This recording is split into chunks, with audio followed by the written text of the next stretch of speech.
For a while, I've been wondering why on earth a supposedly old dish from Piemonte, a pre-Alpine region in northern Italy, Vitello Tonnato, which means tuna-ed veal, Vitello Tonnè in dialect, uses canned tuna. Canned? Seriously?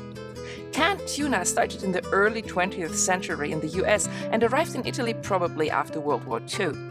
So I asked myself, where does Vitello Tonnato come from? There are two theories. The first, it is veal cooked in the way of tuna. Possible, but were tuna recipes really a thing in pre-modern Piemonte? The other theory, more convincing, I found in a book that I got from a friend in Piemonte. It is called Nonna Genia, Ingenious Granny, was written by Beppe, Lodi and Luciano de Giacomi and is all about old recipes and food traditions in the Lange area of Piemonte.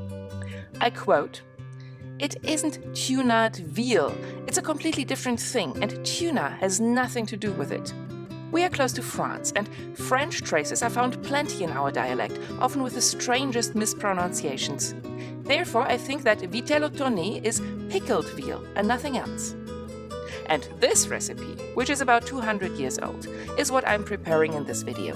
And it does have fish, anchovies, which have a much longer preservation history than tuna, so that now the dish makes a lot more sense to me."